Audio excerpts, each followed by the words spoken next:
पिछले 48 घंटों में जो पाकिस्तानी फैंस ने फेस किया है, जो महसूस किया है, वो शायद पाकिस्तान क्रिकेट टीम के फैंस ही समझ सकते हैं, कोई और नहीं समझ सकता। बहरहाल आज पाकिस्तान क्रिकेट के बारे में बात करेंगे, पाकिस्तान क्रिकेट के डाउनफॉल के बारे में बात करेंगे और थोड़ा सा सॉल्यूशन पर भी बात करेंगे। इसलिए वीडियो ये लेंदी होने वाला है। अगर आप देखना शुरू कर चुके हैं तो अंत तक बने रहिएगा। अक्सर आप यूट्यूब चैनल्स पे, टीवी चैनलों पर पाकिस्तान के कई फॉर्मर क्रिकेटर को ये कहते हुए सुनते होंगे कि भाई इसने ये ख़राब कर दिया, उसने वो ख़राब कर दिया, ऐसा होना चाहिए, वैसा होना चाहिए। और इनमें से कई क्रिकेटर ऐसे हैं जो ऑलरेडी उस सिस्टम का हिस्सा रह चुके हैं, उस टीम का हिस्सा रह चुके हैं और इनके रहते हुए भी पाकिस्तान कभी जीता नहीं था इंडिया के साथ। ठीक है। अब मसला ये नहीं है कि वो बोलना उनको नहीं चाहिए, उनका पूरा हक बनता है अपनी बात रखने का, अपनी बात कहने का। अब एक एग्जाम्पल मैं आपको ले लेता हूं। मोहम्मद हफीज चैनल पर बैठ के बड़ी बड़ी बातें कर रहे थे, बोल रहे थे कि हमारी बॉलिंग खराब है, हमारी बैटिंग खराब है, इसको वैसा होना चाहिए, उसको वैसा होना चाहिए। यही मोहम्मद हफीज जब इनको कमान दिया गया, अथॉरिटी दिया गया था, तो ये ऑस्ट्रेलिया में जाकर वहाँ पे मौजें उड़ा रहे हैं और इनके पास कोई जवाब नहीं था उस वक्त। ऑस्ट्रेलिया में टीम जो है बुरी तरीके से हारी और यही मोहम्मद हफीज जो कहते थे कि भाई बाबर आजम को ओपनिंग नहीं करना चाहिए, न्यूजीलैंड के खिलाफ, न्यूजीलैंड के दौरे पे पाकिस्तान की टीम जाती है और मोहम्मद हफीज के ही कोचिंग कार्यकाल में, उस टाइम जब ये हेड कोच भी थे, तो तब बाबर आजम को ये लोग ओपनिंग करने के लिए भी भेज देते हैं। शाहीन अफरीदी तब कप्तान भी रहता है। यही मोहम्मद हफीज़ मोहम्मद आमिर को भी कॉल करके बोलता है कि आप आ जाइए टीम में। तमाम चीज़ें होती हैं, 50 लाख रुपए पर मंथ इन लोगों को मिलता है ये कहने के लिए। चाहे आप किसी को भी, वकार यूनुस को उठा के देख लो, या फिर जितने भी लेजेंड्स हैं, इंजमामुल हक भी सिलेक्शन कमेटी को दोष ठहरा रहे हैं, जबकि इंजमामुल हक का भी हिस्ट्री जो है बड़ा ख़राब रहा है जो सिलेक्शन जो चीफ सेलेक्टर के तौर पे। हमेशा अपने भतीजे इमामुल हक को उन्होंने आगे ही बढ़ाया और इसी वजह से उनको पर्ची पर्ची कहा जाता था इमामुल हक को। और गलत नहीं, क्योंकि परफॉर्मेंस करके तो बिल्कुल भी नहीं दिखाया है। और इमामुल हक को इंडिया वाले मुकाबले में मौका मिला, आप उनका परफॉर्मेंस उठा के देख लें, क्या परफॉर्मेंस रहा है। दरअसल पाकिस्तान की दिक्कत ना एक दिक्कत नहीं है, इनका पूरा सिस्टम ही करप्ट है। एक एक भी ऐसा इंसान नहीं है जो करप्ट आपको नहीं मिलेगा।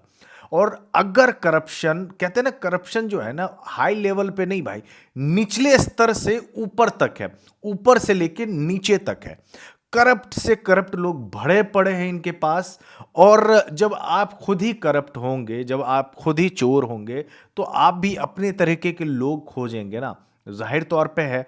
मैं ऐसे कई क्रिकेटर को जानता हूं पाकिस्तान के जो डोमेस्टिक खेल रहे हैं, मेरे व्हाट्सएप पे लिटरली मैसेजेस भी हैं उनके, और वो कहते हैं कि भाई या ना देश छोड़ के जाने का मन कर रहा है, शायद यूएसए वगैरह जाऊं या ओमान जाऊं, कतर जाऊं, उधर कहीं जाकर खेलूं ना, तो शायद यहाँ से ज़्यादा पैसे भी कमा पाऊंगा और अपनी फैमिली का ना पेट भी पाल पाऊंगा। ये कहना है कई क्रिकेटर का। पाकिस्तान के कुछ क्रिकेटरों से मेरी बात भी होती है, मैं शो नहीं कर सकता आपको व्हाट्सएप मैसेजेस, बट वो प्राइवेसी वाला मसला है। लेकिन ऐसे कई क्रिकेटर्स हैं। अब आप ये समझिए कि जो टैलेंट है उनको तो पहले दबा दिया जाता है, सिफारिशें चलती हैं, सेटिंग्स, जिसको पाकिस्तान में पर्ची कहा जाता है। पर्ची है, ये है, उसका आदमी है, चलो उसको आपने दे दिया, मौका दे दिया। अच्छा, इस बार जब चैंपियंस ट्रॉफी का सिलेक्शन हुआ स्क्वाड का, तो मैं तो बड़ा हैरान हो गया यार कि मतलब एक स्पिनर को लेके जा रहे हैं आप। एक स्पिनर को पूरी दुनिया कह रही थी कि आपने स्क्वाड सिलेक्शन में बड़ी गलती की है, 12 फरवरी तक मौका है आपके पास, आप स्क्वाड ना एकदम ठीक करो। और आकिब जावेद ने कसम खा लिया कि नहीं, मैंने अपना ईगो, मेरा अपना जो घमंड है उसको कम नहीं करना है, किसी की भी नहीं सुनी। इंडिया के खिलाफ मैच हुआ, न्यूजीलैंड के खिलाफ मैच हुआ, आप देखें रिजल्ट। और मैच हारने का भी एक प्रोसेस है, बिल्कुल प्रोसेस है। आपको पता चल जाएगा कि बीते 10 सईद अजमल के बाद पाकिस्तान के पास कोई ढंग का स्पिनर नहीं आया है। शादाब खान 1 2 साल 3 साल तक इफेक्टिव थे, वो भी ऑलराउंडर ही है, लेकिन प्योर स्पिनर की तलाश में पाकिस्तान की टीम ने इवन यासिर शाह को खो दिया। एक यासिर शाह जो एक टाइम फास्टेस्ट 200 टेस्ट विकेट का भी उनका रिकॉर्ड हो गया था एशिया में, और वो यासिर शाह आज के टाइम में गायब है। पाकिस्तान की दिक्कतें बहुत ज़्यादा है। एक दिक्कतें ये भी है कि इनके पास जब भी कोई नया खिलाड़ी आता है, नेचुरल टैलेंट, तो उनको लेके ना बड़ा शोर शराबा करते हैं। ओ भाई हमारे पास ना नया ये आया, अब तो ये कर देंगे, वो कर देंगे, वो कर देंगे। ठीक है, उस नेचुरल टैलेंट का परफॉर्मेंस भी आ जाता है, और परफॉर्मेंस आने के बाद इनको हाइप बहुत ऊपर माथे पर चढ़ा देते हैं, बहुत माथे पे। अब क्या है कि क्रिकेटर है, नेचुरल टैलेंट जो है उनके भी हिस्से में फेल्यूर आएगा ही आएगा। कामयाबी और नाकामयाबी दोनों को मिलती है ना, मतलब दोनों चीजें मिलेंगी ना आपको। अब होगा क्या कि जैसे ही इनका नेचुरल टैलेंट जो रहता है वो फेल होने लगता है, फिर जितनी जल्दी ऊपर चढ़ाए थे उतनी ही जल्दी ये लोग नीचे भी गिराएंगे, और ऐसा गिरा देते हैं, इतना गिरा देते हैं कि दोबारा वो बच्चा उठ नहीं पाता है, उठ नहीं पाता, इतना कॉन्फिडेंस खराब कर देता है। एक एग्जाम्पल मैं दे रहा हूं आपको।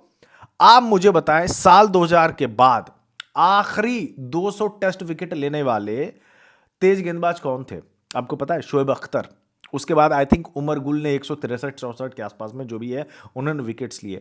इतने साल हो गए, 25 साल हो गए, और पाकिस्तान के पास एक भी तेज गेंदबाज नहीं है जिन्होंने शोएब अख्तर के बाद आई थिंक उन्होंने 200 टेस्ट विकेट भी लिए होंगे। 200। आपको हैरानी हो रही होगी यार, एक वसीम अकरम थे, वकार यूनुस, इमरान खान, इतने लेजेंड वगैरह थे, उन्होंने तो बहुत ज्यादा विकेटें ली हैं। बीते 25 साल में पाकिस्तान के कोई भी तेज गेंदबाज ने 200 टेस्ट विकेट नहीं लिए हैं। कितनी हैरानगी वाली बात है। वो पाकिस्तान की टीम जो कभी एक टाइम मतलब पूरी दुनिया में डोमिनेट करती थी, डोमिनेट करती थी, इतने लेजेंड्स थे इनके पास। यह हैरानी वाली बात इसलिए भी है क्योंकि इन्होंने अपने टैलेंटेड खिलाड़ियों को सही तरीके से नर्चर नहीं किया, पॉलिश नहीं किया, कभी भी नहीं पॉलिश किया भाई, कभी भी नहीं। इनका काम होता है यूज एंड थ्रो करना, पाकिस्तान का पूरा सिस्टम का। Hasan Ali 2017 Champions Trophy player of the tournament रहे थे। उसके बाद उसी साल हसन अली ओडीआई में नंबर 1 बॉलर भी बने थे, तेज गेंदबाज। उस टाइम पूरा का पूरा पाकिस्तानी फैंस ने हसन अली को सिर पे चढ़ा लिया था। हसन अली तब तेज गेंदबाजी करते थे, आई थिंक 145 प्लस भी वो फेंक रहा था, अच्छी लाइन लेंथ भी थी हसन अली का। एकदम से वो इंजर्ड हो जाते हैं। उसके बाद होता यह है कि उनकी पेस गिर जाती है, फॉर्म खराब हो जाती है, फिर लंबे समय के लिए थोड़ा बाहर चले जाते हैं। हसन अली फिर कम बैक करते हैं, साउथ अफ्रीका वाली सीरीज में खेलते हैं, अच्छा परफॉर्मेंस देते हैं, जिम्बाब्वे के साथ सीरीज खेलते हैं, अच्छा परफॉर्मेंस देते हैं। लेकिन तब तक में हसन अली जो है ना एक क्या कहते हैं, हंसी का पात्र बन जाते हैं। क्यों? 2021 के T20 वर्ल्ड कप के सेमीफाइनल में हसन अली कैच छोड़ दिए थे मैथ्यू वेड का, आई थिंक, है ना, कैच छोड़ दिए थे।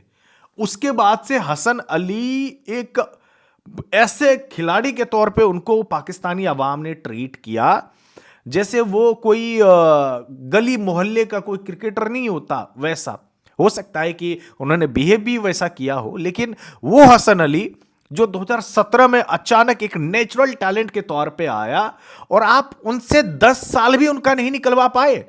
आपने 4 से 5 साल में उस बंदे का करियर खराब कर दिया। खिला खिला के आपने उनका करियर बंद कर दिया, और आपको लगा कि अरे यार जाओ, ये तो सस्ता बॉलर था, अरे इस बॉलर में दम कहाँ था? दम था, लेकिन आपकी सिस्टम ने इतना ज्यादा उसको तबाह किया, ना उसको सही तरीके से पॉलिश किया, और इन्वेस्ट भी नहीं किया, टाइम भी नहीं दिया, और धीरे धीरे वो खिलाड़ी जो है आपके सिस्टम से बाहर हो गया।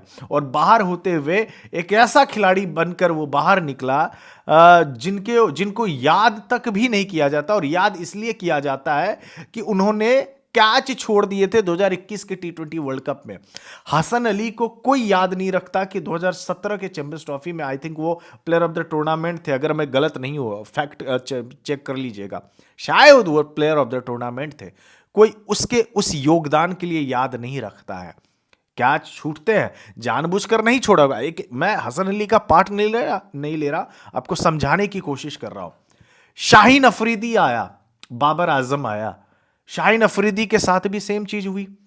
खिलाए जा रहे हैं, इतने ओवर्स उस बंदे ने डाले। शाहीन अफरीदी नया नहीं आया, 2021 में T20 वर्ल्ड कप दुबई में हम लोगों को हरा दिया। 150 प्लस तभी बॉलिंग करते थे, और 150 प्लस इन स्विंगर भाई, अनप्लेबल बॉल डालता था शाहीन अफरीदी। लंबी कदकाठी का लड़का आया हुआ था, हर कोई हैरान था कि यार क्या बॉलर है। हम लोग खुद हैरान थे कि यार ऐसे बॉलर हमारे पास होते। इतना ज्यादा तीनों फॉर्मेट इसको शाहीन अफरीदी को खिलाया कि शाहीन अफरीदी इंजर्ड हो गए। आई थिंक गॉल में टेस्ट मैच खेला जा रहा था, वो फील्डिंग करते हुए चोटिल हो गए। 1 साल के लिए ये शाहीन अफरीदी लगभग में बाहर हुआ था, 1 साल के लिए। और उसके बाद क्या होता है, शाहीन अफरीदी आपको वो वाले शाहीन अफरीदी नहीं दिखते हैं जो पहले था 2021 वाला। और फैंस जो है इसके बाद मिस करना शुरू कर देते हैं उनके एस्थेटिक वो वाले वीडियो लगा लगा के कि कहां गया मेरा शाहीन। पीसीबी ने इन्वेस्ट नहीं किया, टाइम नहीं दिया, लगातार आपने यूज किया और लगातार अनस्टेबल रहा आपका पूरा का पूरा सिस्टम।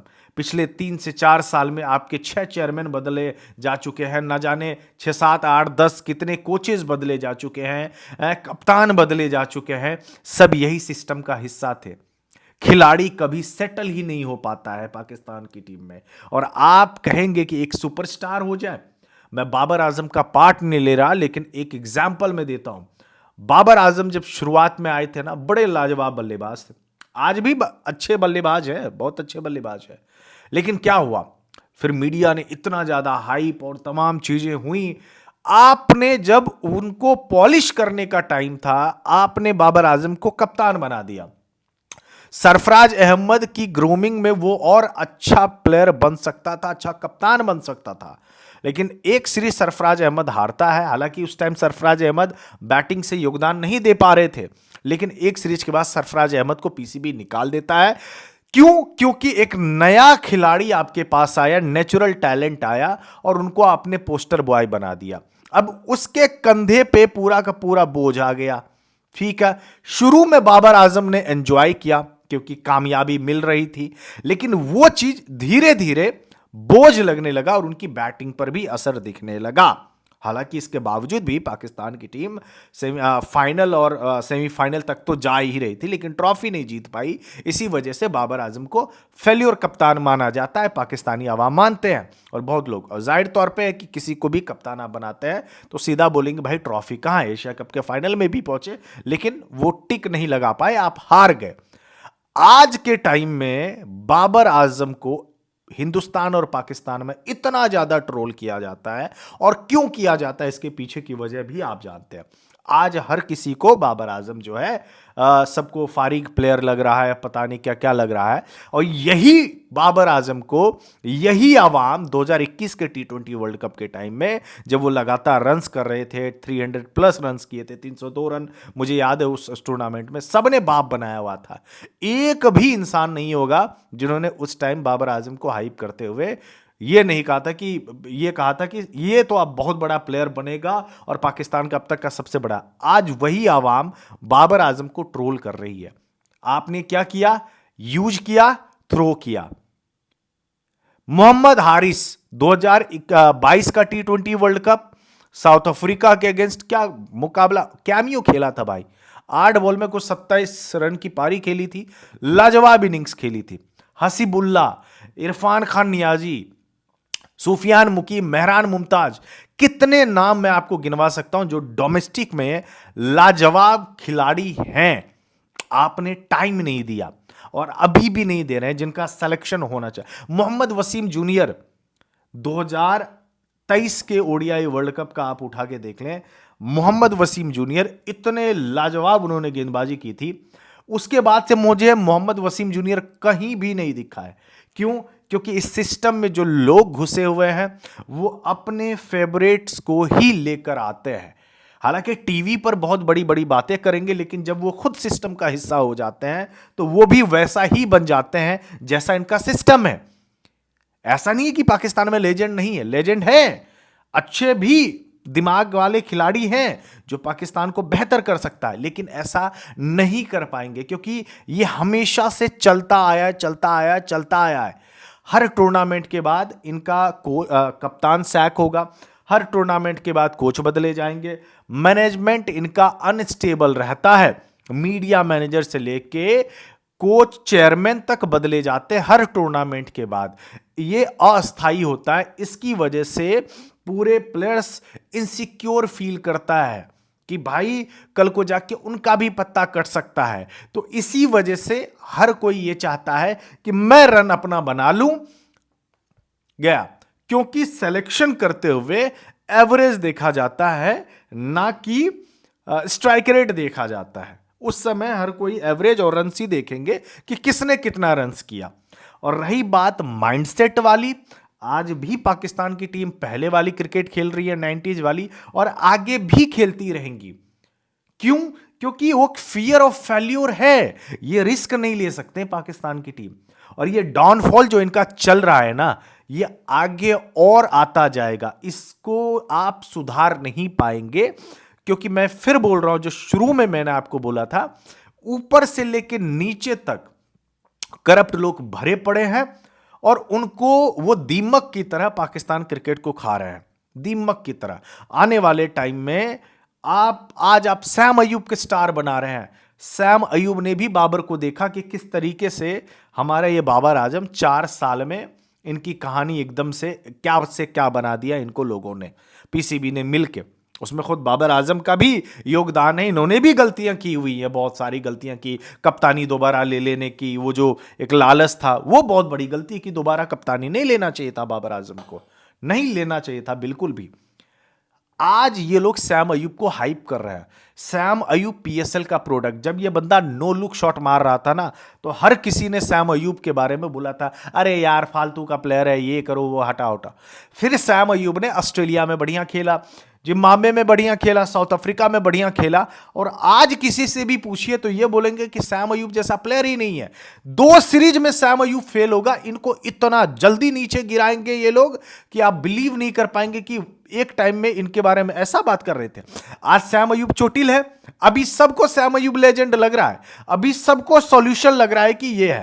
एक्चुअली में ना ये एक भीड़ है जिनको पता नहीं है कि जाना किधर है। इनको जरा सा भी एक टुकड़ा मिल जाता है ना तो वो उधर ही भागने लगती है। ये भीड़ बिल्कुल ऐसे ही काम करती है इनके सिस्टम में हमेशा से।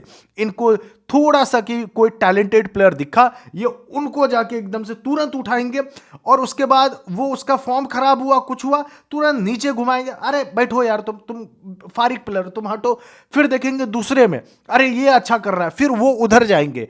तो इसकी वजह से इनकी पूरी मीडिया, इनका पूरा सिस्टम पाकिस्तान का ये इतना ज्यादा हिला हुआ है, इतना ज्यादा अनस्टेबल है कि ये कभी ठीक नहीं हो सकता है। और मैं ये नहीं कह सकता कि ये ट्रॉफी नहीं जीतेंगे, ये जीतेंगे। ये कोई ना कोई बीच में ट्रॉफी अनप्रेडिक्टेबल वाला टैग के साथ ट्रॉफी जीतेंगे, सरप्राइज कर देंगे आपको। लेकिन फिर वही होगा कि उसके 4-5 साल जो है ना और बर्बाद होंगे। चैंपियंस ट्रॉफी जीता ये लोग, उसके बाद 2018 का एशिया कप हुआ था, सेम पाकिस्तान की टीम थी, सेम इंडिया से सारे मैचेस हारे थे। 2018 का एशिया कप की मैं बात कर रहा हूं। अगर सच में 2017 में चैंपियंस ट्रॉफी में ये पाकिस्तान की टीम इतनी ही ज्यादा मजबूत होती तो आप एशिया कप में मैच जीतते, फाइनल में भी नहीं जा पाई थी। अब आप ये बताइए उस ट्रॉफी को क्या, मैं ये नहीं बोल रहा हूं कुछ दिन, उस दिन पाकिस्तान ने अनप्रेडिक्टेबल वाला काम किया था, कमाल की क्रिकेट खेली थी। लेकिन उसके बाद 18, 19, 20, 21, 22, 23, 24, 25, ये 7 साल लगभग में 8 साल हो गए, कोई मेजर ट्रॉफी नहीं जीते ये लोग। तो इससे आप क्या मानेंगे कि बीच में वो जो सिस्टम था ना, वो सिस्टम वैसा ही चला आ रहा था जो पहले भी चल रहा था। लेकिन इस बीच में आपका एक दिन लक रहा, आप मुकाबला जीत गए। ऑन द पेपर उस दिन भी वो आमिर ही कर सकता था। तो ऐसे ये लोग जीतेंगे, मैं ये बोल रहा हूं कि ये लोग जीतेंगे आने वाले 4-5 साल में, 10 साल में ये लोग जीतेंगे कोई ना कोई ट्रॉफी और चौंका देंगे। लेकिन फिर उसके बाद 5-6 साल जो है ना, ये इनकंसिस्टेंट रहेंगे, अनप्रेडिक्टेबल ही रहेंगे। ऐसा ही पाकिस्तान क्रिकेट हमेशा चलता रहा है। हालांकि पहले की नहीं, 90 से पहले की नहीं, 90s के बाद ना चीज़ें ऐसी ही चलती रही हैं, कभी हारेंगे, बुरी तरह हारेंगे, फिर आएंगे, जीत लेंगे, लेकिन ऐसे आप वर्ल्ड की बेस्ट टीम नहीं बन सकते हैं, ऐसे बिल्कुल भी नहीं बन सकते हैं।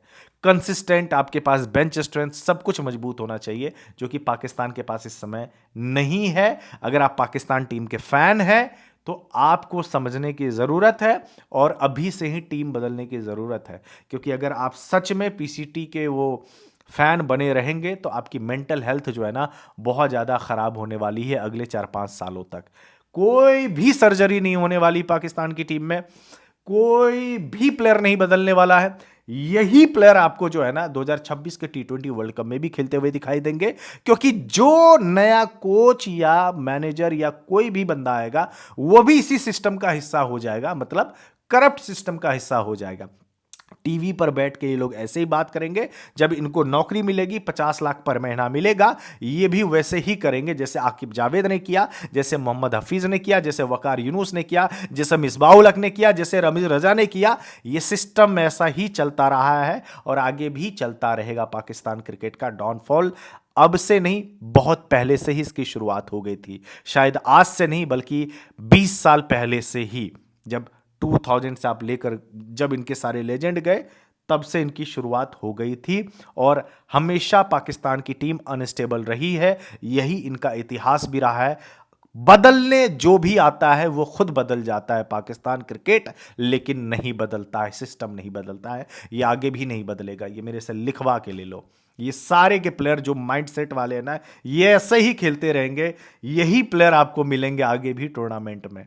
तो इसलिए दिल को थोड़ा सा मजबूत करके ज़रूर रखिएगा, ये मेरा प्रेडिक्शन है। बाद बाकी अगर आप मेरी बात से इत्तेफाक नहीं रखते हैं तो कमेंट बॉक्स में आप हमें ज़रूर बताइएगा। धन्यवाद।